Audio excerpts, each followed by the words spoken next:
Fulfilling a campaign promise, Olson's first official act was to pardon Tom Mooney, seen here in his San Quentin prison cell.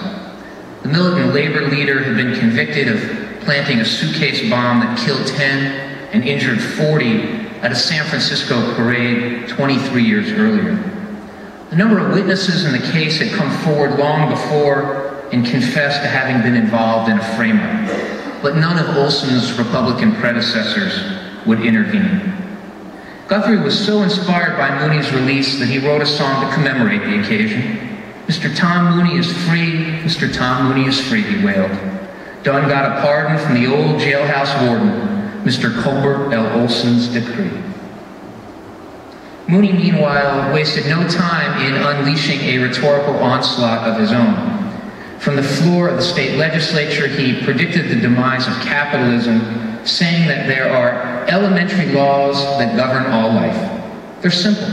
In the biological world, they are conception, birth, growth, decay, and death. And so it is with our present economic system. If the swift release of Tom Mooney wasn't enough to scare people on the right, Governor Olson soon appointed to shape the state's farm worker policy a fellow by the name of Kerry McWilliams, who had just written what many considered to be, and still consider to be, the non-fiction counterpart to The Grapes of Wrath. McWilliams' book, Factories in the Field, went so far as to call for the Soviet-style collectivization of all private agriculture in the state. And once in office, McWilliams began to hold hearings in which he mandated that a certain level of wages be paid to cotton industry workers, a bold intrusion into the marketplace. It's also worth noting that I think the three great books of California that came out in 1939 were The Grapes of Wrath and Factories in the Field and American Exodus by Dorothea Lange and her husband, Paul Taylor. Go ahead. If there's one person that California's agribusiness giants hated as much as John Steinbeck, it was Kerry McWilliams. See here. The Associated Farmers, a politically potent and sometimes extremely violent group of big growers and their allies, labeled him agricultural pest #1 in California, worse than pear blight or boll weevil. Emboldened by Olson's election and McWilliams' appointment, the communist-led agricultural labor union known as UCAPAWA, the one that migrant mother Florence Thompson was involved with, began making serious inroads in the farm fields of the San Joaquin Valley. Pictured here is a UCAPAWA organizer addressing a crowd in Kern County in 1938. All told, you didn't need a wild imagination for it to seem as if the capitalist system was about to crumble. A terrifying prospect for the valley's power structure, as well as the elaborate financial network in Los Angeles and San Francisco that backed these agricultural behemoths. There's little question in my mind that the principle of private ownership as a means of production is not long with us, Steinbeck himself concluded. This is not in terms of what I think is right or wrong or good or bad, but in terms of what is inevitable. Yet exactly how the capitalist model might fall, whether through peaceful means or violent ones, was far from clear. When property accumulates in too few hands, Steinbeck warned in one of the inner chapters in The Grapes of Wrath, it is taken away.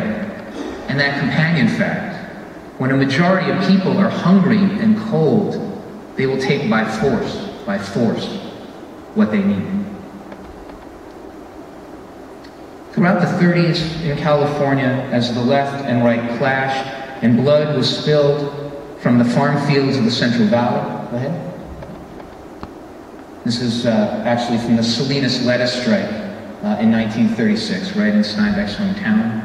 His blood was spilled from the farm fields of the Central Valley to the streets of San Francisco. Advance.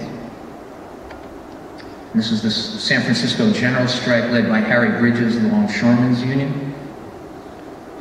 Steinbeck's prose once again seemed to transcend the stuff of make-believe.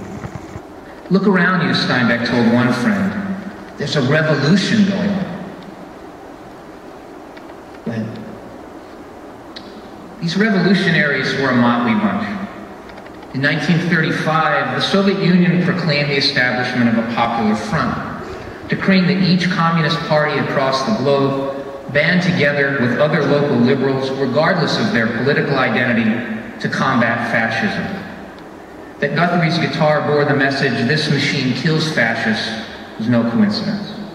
In the US, a new slogan was minted.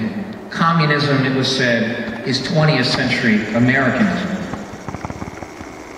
Beyond that, there was what Yale University's Michael Denning has characterized as the cultural front, a mix of writers and artists and other assorted intellectuals who felt sympathy for many communist ideals, openly associated with members of the party, and like Guthrie and Steinbeck both, wrote for party publications like People's World, even if they weren't card carriers themselves. These were, Denning has explained, people who thought of themselves as generic communists, using the term with a small c. And it was into this more expansive framework that both Steinbeck and Guthrie fell. For those on the right, of course, it was all a distinction without a difference. In 1936, the Associated Farmers cautioned its members that these others, these non-card carriers, may actually, quote-unquote, cause more trouble and are probably more dangerous than forthright communists. It then ticked off a list of those dissidents who technically fell outside of what it called the communist family tree. Among them, a socialist, a Pollard Pink, a minister who thinks he's working for the brotherhood of man, a college professor who thinks it's an indication of mental courage to teach that our government is old-fashioned. One might have easily added to that roster an author who invented a character named Jode, and a singer who then sang about him like this. And I'll repeat these lyrics. We've heard them a lot today, one more time. Wherever little children are hungry and cry, wherever people ain't free, wherever men are fighting for their rights, that's where I'm gonna be, Mom. That's where I'm gonna be. Thank you.